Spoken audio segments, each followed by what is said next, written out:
welcome to the Shelly Studio. Today I'm going to play with some watercolors. These are Japanese, well, it says Japanesque color.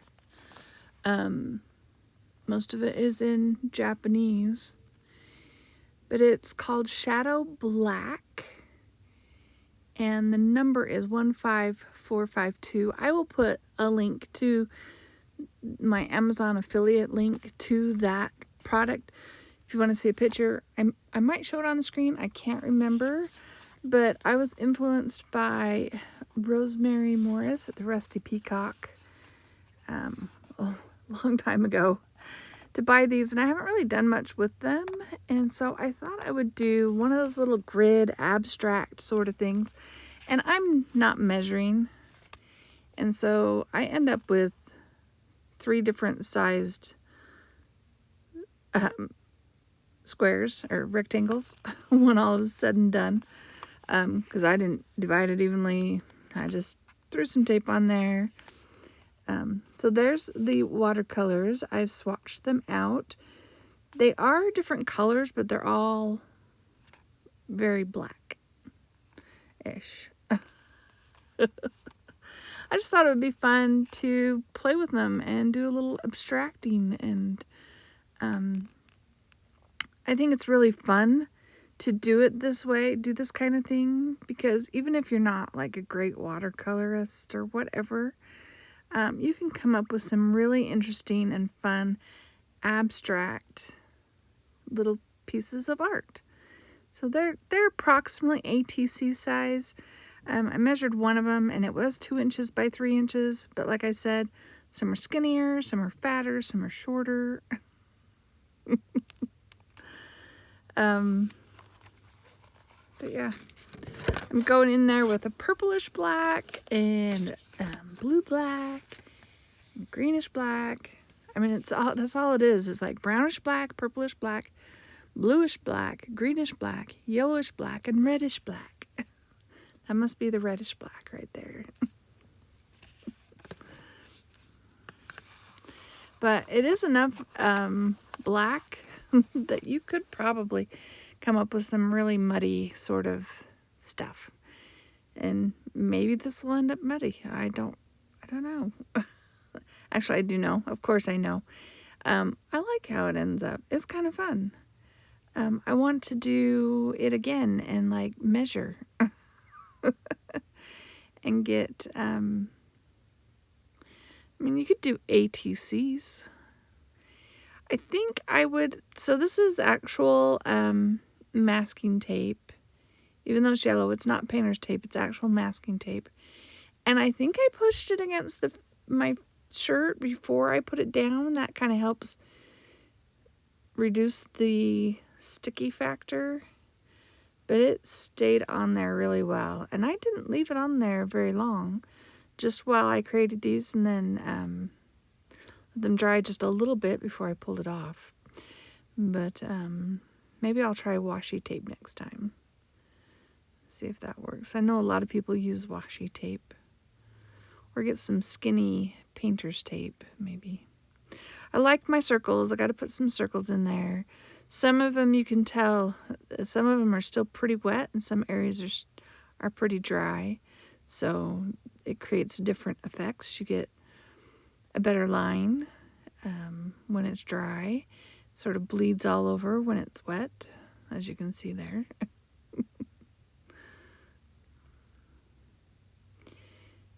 And I put it in my little palette. Might be a little washed out that way, but thought it would be better than coming straight out of the paint palette.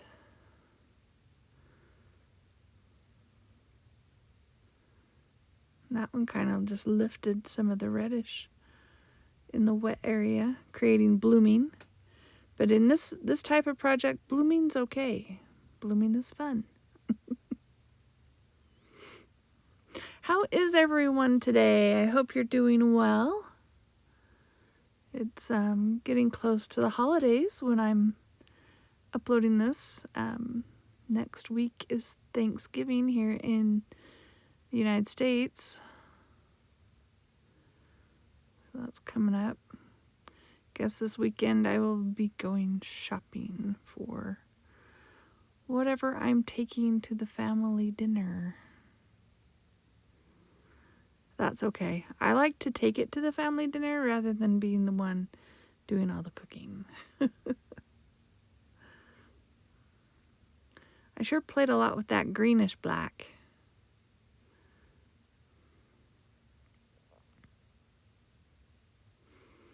All right, so I wanted to add some white back in because I eliminated most of it. And this is a Copic white paint. It's like a little nail polish bottle with a really tiny paintbrush. I'll put a link to that one too, just in case you want to see what it really looks like. I ran into it in a store, one of the craft stores, and thought, I need some decent white. So I grabbed it, hoping that it would work okay. And it does for the most part. It's pretty runny and kind of hard to control because if it gets a lot of paint up on the brush handle, it drips down uncontrollably and you get some big blobs. So, yeah. Or if you accidentally push it down too much, you get a long stripe. I could probably use a paintbrush, like a thin brush, and do something with it. I also have some markers. I have this really chunky Funsel marker that I have not explored yet, so I'm going to try that as well. So here it is. It's not as solid white as I was hoping for. I think I take it off and prime it a little bit, and that helps a little bit. It still seems pretty watery. But it was fun. I kind of like the effect it has on there.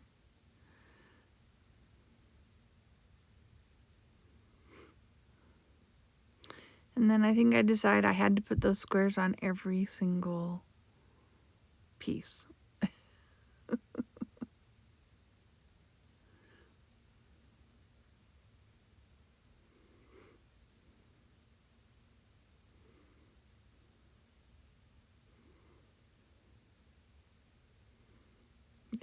I'm not an expert with the big chunky markers, so I'm not sure the best way to use them. I just thought I'd use them to make some rectangles.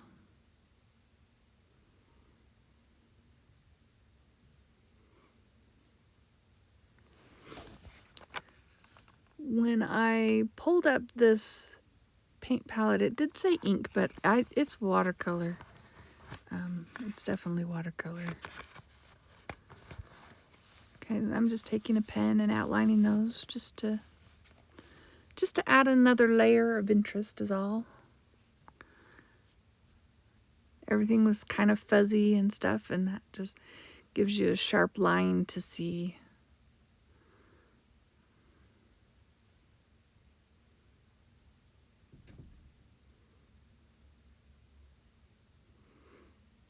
I wanted to go in and make some more dark marks. So I pull out, I have a foam stamp from PM Artist Studio that's crosses.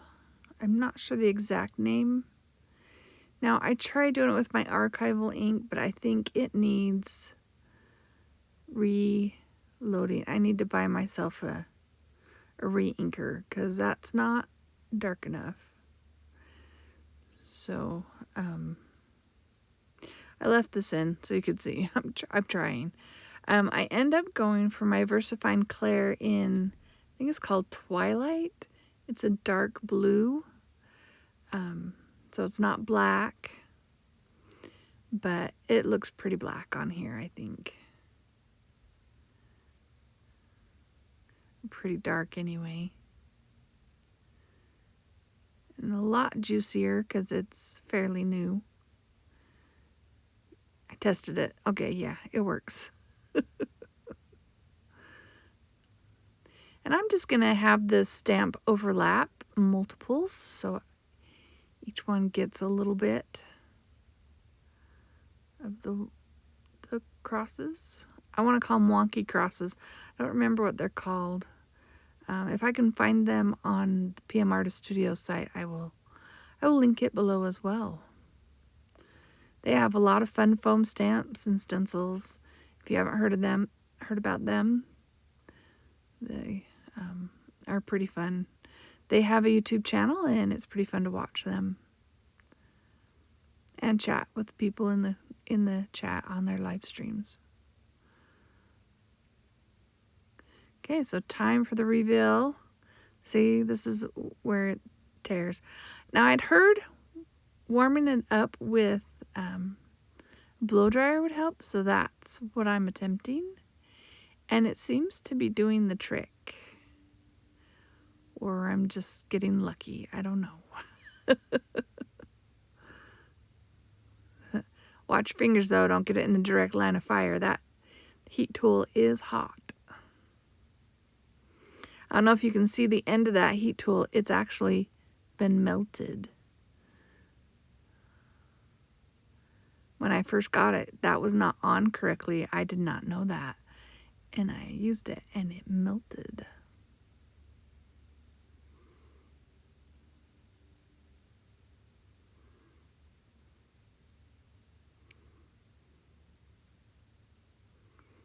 Only problem with that is that spot got a little sticky.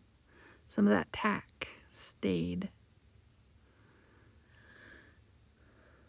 It's not sticky now. I don't know. I don't think I did anything with it, but I do clean up those little areas where the paint leaked under. I glue that piece of paper down that tore. Yeah, I just cleaned it up a little bit. And then we're going to cut these all out and have little pieces of art. I've done this with kids before, where I've taped off and let them color, do whatever they want, and then take them apart and have these little artworks. It's a lot of fun. All right, so I will touch that up and cut them up. And here they are. Aren't they cute? They're kind of cute. Anyway, I hope you liked this video. If you did, leave me a thumbs up. Give me a comment. If you have any questions or idea suggestions, I'd love to hear your comments down below. Don't forget. Thank you all for watching. I hope you have an awesome day.